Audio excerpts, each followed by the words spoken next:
Without further ado, I think you've waited long enough. Our first comedian tonight is one of my favorites, and her name is Clara. Give it up for Clara, everybody!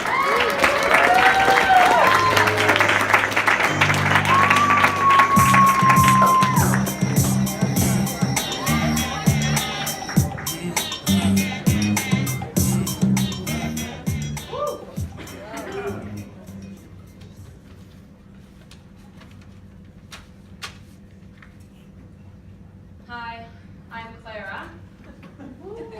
I didn't wear my glasses tonight so I can lie to myself about how many of you there are out there. Just to be clear, there are 1,000 of you, half of which are talent scouts looking for a young, plucky girl to star in her very own Netflix special. So let's get started. Let's give the people what they want. This past summer, I enrolled in a stand-up comedy writing workshop. The doctors there refer to it more as a partial hospitalization program, but I find that's more a matter of opinion than anything. I will say they did seem less concerned with my material and more concerned with my crippling depression and sense of hopelessness. But I've never done something like this. This just might be what it's like in the big leagues.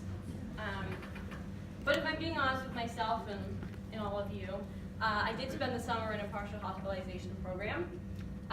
It was great. They told me I was going to be there for 6 weeks, but I was having so much fun, I said, let's make it 11. And we did, 11 long weeks. And I had a really good time. There's a big stigma around getting help. But what I came to realize over the summer is that getting help is kind of the sanest thing that you can do. So fuck all of you who had regular summer vacation. Did you go to the beach? You hang out with your friends? I had a picture of a hiking trail in my treatment room, but good for you.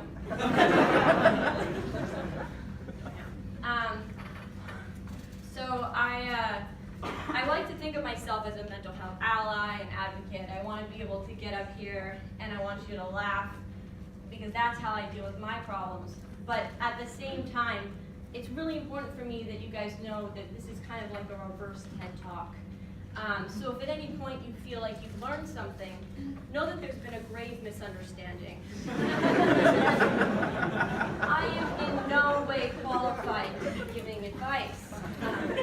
My parents still talk about me like I'm one of those houses on HGTV, like it's gonna look great when it's done.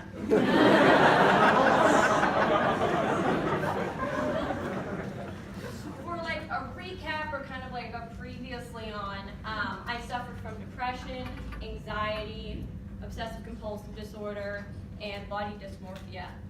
And more recently I was diagnosed with panic disorder, which is kind of like the latest release on the album that is my mental illnesses. Like the album alone was a bop, but this new single really puts it over the edge.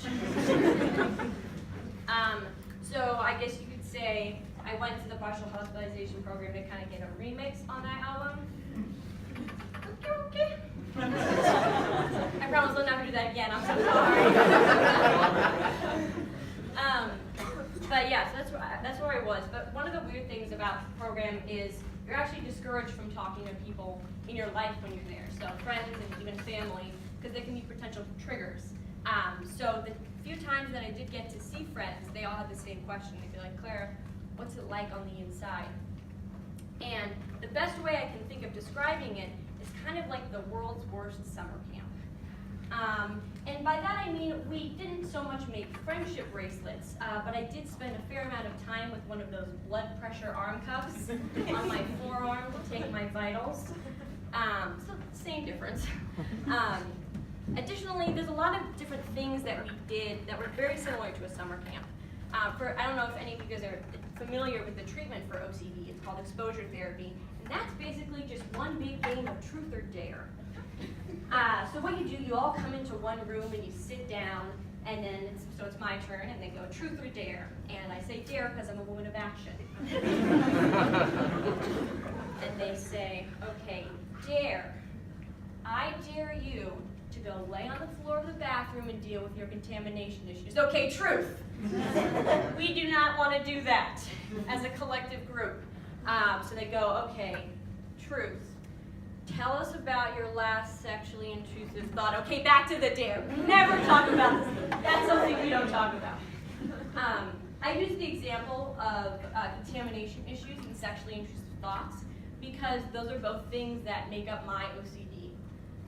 And I think OCD is one of the most misunderstood mental illnesses out there. All the time I'll have people coming up to me and telling me like, oh, I have OCD too, I really like it when my handwriting is neat, or like all of my desk is organized. And it's just like, being Martha Stewart's wet dream does not mean you have OCD, okay?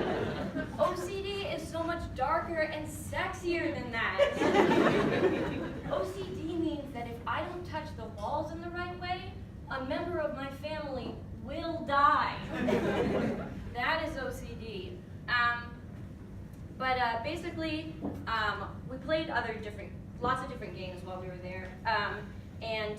We were put into different programs. So the OCD program is just one of the programs you can be in. Largely, there are 3 major programs. You can sort of think of them as sad Hogwarts houses. And instead of a sorting hat, it's just an in-depth psychoanalysis. So the 3 you can be placed into, you can be placed in the OCD program to treat OCD. You're put into the focus program, so that's for those of us who suffer from anxiety and depression. Or you can be in the 3rd program, the hybrid program, which is for those of us who make up option D, or all of the above. So that's where I spent my time. And during the psychoanalysis that placed me in one of these programs, my doctor asked me a question, and I'm still not really sure how to answer it. He asked me, Clara, which mental illness of yours is of the greatest concern to you? And I wasn't sure how to answer that, because that's like asking a mother to choose her favorite child. It all fucked up my life and my body. How's a girl to choose? Another thing that really troubled me about the program is it's a very intense treatment, and some days I wouldn't complain, but if I was ever talking about how difficult it was, the doctors would feel the need to remind me that this was not a spa. To which I would ask them, at what point in my day did you think I was making the misconception that this was a spa? Was it earlier when I was on the floor of the bathroom crying after you dared me to do that? Or perhaps it was later on in the afternoon when I couldn't eat my lunch because of the medication you were making me take. So I'm not sure when the spa was happening. And if it was a spa, I shudder to think of the Yelp review I would have to leave. Half a star. I mean, amenities alone. One day soap ran out. Have you ever been to an OCD clinic where the soap runs out?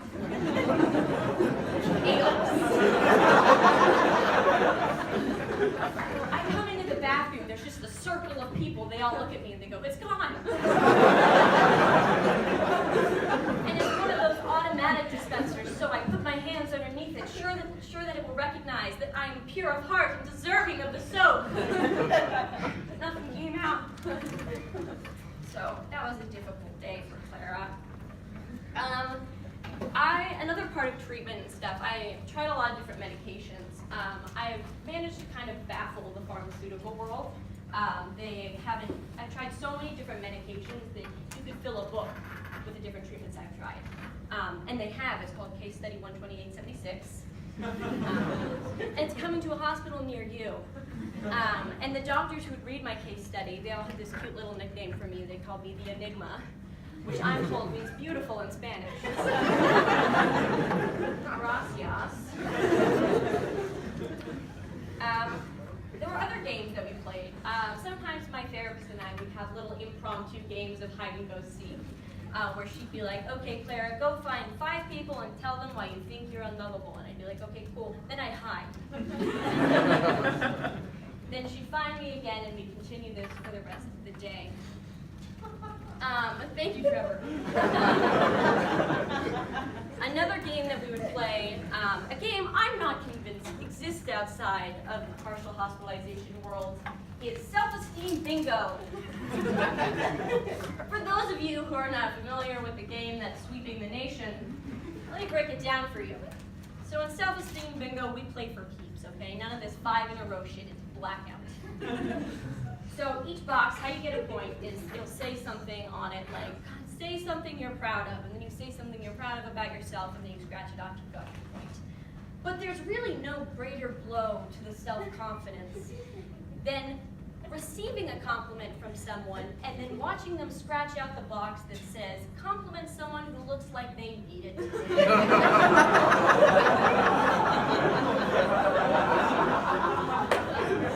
That was rough. That was a rough one. I definitely struggle with self-esteem issues. I do not think self-esteem bingo helped. But I got to see my little cousin over the summer. He came and visited me, and we were having a conversation. And he stops me right in the middle, and he goes, Clara, you know, you have a weird but reassuring face. And I'm not sure how to make of that. But it's something I keep in mind all the time now. And so I definitely struggle with self-esteem. But I think the best thing for my self-esteem was at the program. So basically, I was one of very few girls my entire stay there. The program was largely dominated by men, which I don't know if any of you guys are math majors out there, but based on numbers alone, where I'm a 4 here, I was a hospital 8. I was a goddamn queen. It was amazing, and then I come back here with these expectations, and they are shot to shit, I gotta tell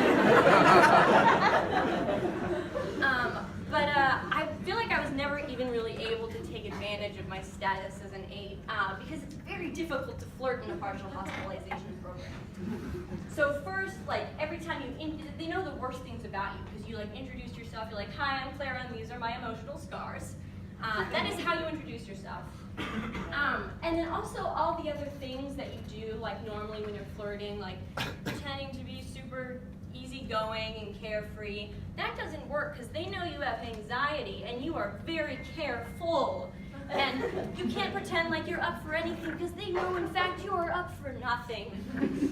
And it's also difficult to flirt because you can't try to do the thing like a fun, loving girl or whatever to get someone's attention because they know you have depression and you could just be a real bummer sometimes. So it was a difficult summer, but throughout this period, it's probably been one of the darkest periods in my life. The one thing people have told me more than anything is that, you know, Clara, I know it's hard right now, but one day you're going to look back on this and laugh at it. And I really hope that's true because if it is, my future is going to be fucking hilarious. Thank you so much.